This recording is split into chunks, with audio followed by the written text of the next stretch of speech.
Hello. Good morning, Laura. Thought we'd spice up the morning with some roleplay, SaaS marriage style. I really don't have time for this now, Enrique.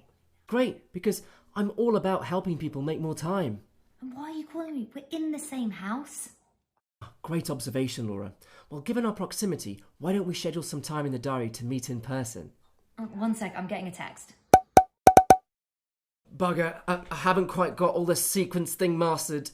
But anyway, we do have an amazing guest who can find salespeople who actually know what they're doing. Elaine Tyler, CEO and founder of Venatrix, London's leading SDR recruitment firm for SaaS businesses. She founded her business after pitching to James Caan, a well-known UK entrepreneur and also regular on TV show Dragon's Den, Shark Tank for those in the US. Well, the business has grown massively since then, and we're really excited to have Elaine joining us in bed this morning. Morning, Elaine. Morning, Laura.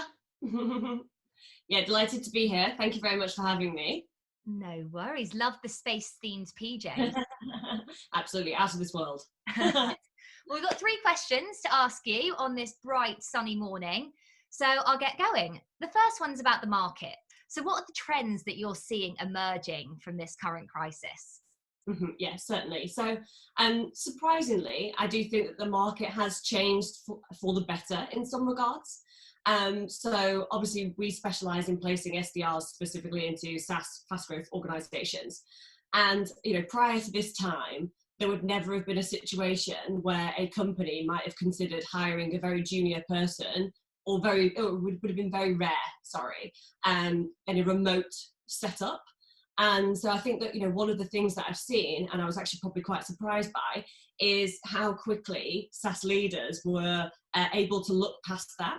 And I think that what that means for talent, both now and in the future, for businesses, is that all of a sudden they can now potentially hire anybody, in the world, which is fantastic, because particularly if we think about some of the operations that run from London that are trying to run across Europe, if you're looking for a specifically rare language skill, I don't know, like Flemish, for example, that would have been so difficult to find in London prior to the COVID crisis.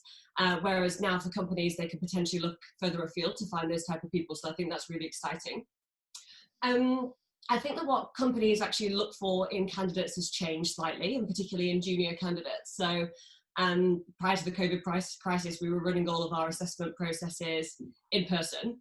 And when companies, such as yourselves, would come and join us at those events, they were very much looking for the sales potential that a candidate was able to demonstrate. But I think that now there's that extra dimension that companies are looking for. And I think I like to term it as kind of initiative and maturity. Because, once upon a time, you would be able to hire that SDR, put them next to your other successful SDRs, and they would be able to learn via osmosis. Yeah. Whereas, now people need to be trusted a lot more. Maybe we don't know what's going to go on with remote working in the long term. So now, to make sure that you've got that young person who can handle that dynamic, the process is slightly different. Fab. So great to hear your perspective on the market, Elaine. Thank you. And on to the second question about the candidates. So what tips would you provide to people who are currently in the market looking for new opportunities right now? Yeah, certainly. So if you have been let go from your role, don't take it personally. I think that it would be obviously like a massive feeling that, is this to do with me? Is it to do with my performance within the business? But it's happened to lots and lots of people for lots and lots of different reasons. And I think the first thing that you need to do is, if you can, deal with your emotions around it so that you're able to kind of put it to bed and move on. And if you can't do that for any reasons and it's affecting your mental health, then you need to reach out and talk to somebody about it.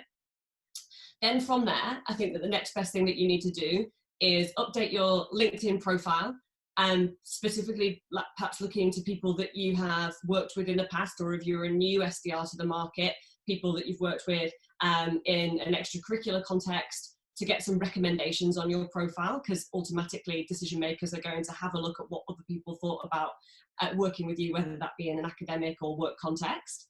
Also, look at your CV, update that, and see if you can to have a professional look over it. So, I'll happily look over anybody's CVs, and I'm sure there's lots of other recruitment professionals that would be able to assist there as well in the market. Next step, tell everyone. because you never know where an opportunity might be. And you know, even though if you have lost your job, you might not want to share that information, the more that you actually do, the more opportunity that there might be that somebody turns around and says, well, actually, I know somebody who's hiring and your profile might be a great fit for them. And obviously the more times that you can expose yourself to opportunities, the more likely it is that you're going to get a great job, even in a tough climate. And then from there, if you've got some SDR experience, then my best advice would be to do what you know how to do best, which is to create your own cadence and then actually start reaching out to your ICP, ideal customer profile, or maybe in this context, your IEP, your ideal employer profile.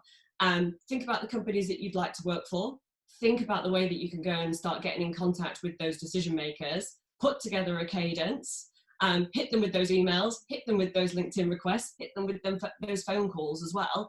And if they can see you actually carrying out the job of being an SDR and doing that successfully, then why wouldn't they consider you potentially for a role that they'd be hiring for? So last question, Elaine, and we're going to bring it back to you actually in your entrepreneurial journey. So, you know, aside from retail, travel, hospitality, you're in a sector that has been hit hard from this pandemic. So we just want to know, how have the past few months been for you as a business owner, and how have you been affected and how have you reacted to this? Okay, so first day, I wasn't sure if I was going to share this with you or not, but like I think in the context of being like really authentic, and also for like other people out there who've run businesses and had a really tough time, I'm going to.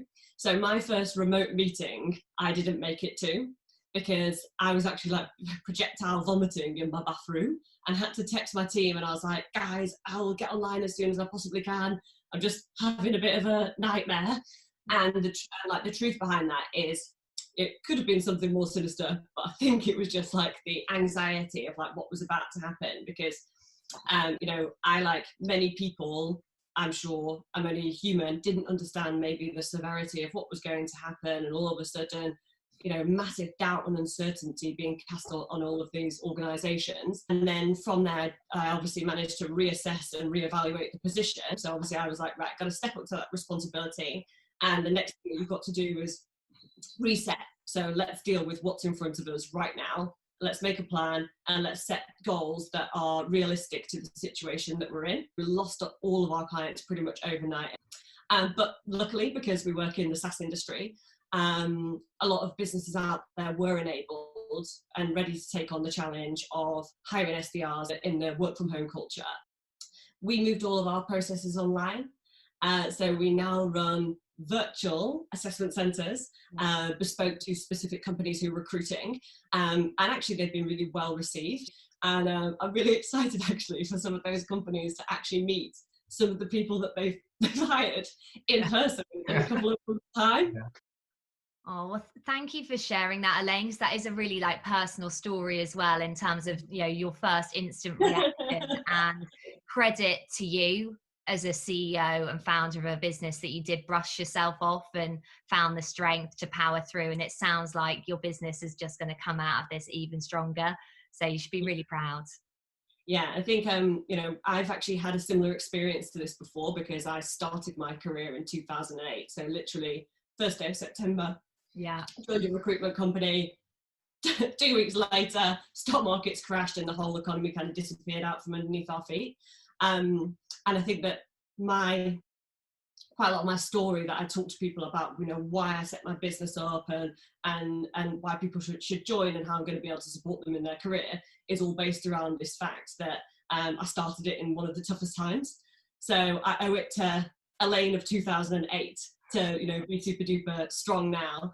And the great news is, for anybody who's out there who's watching, who is very junior in their career and thinking, oh my goodness me, I'm stepping into doing this now at a really challenging time, it will teach you great skills, because it will teach you lots of resilience. And actually the best salespeople that I've come across in my career quite often have had the benefit of selling in a really tough environment, because it sharpens your objection handling skills, and it makes you really understand the value of a customer, a client, and a deal.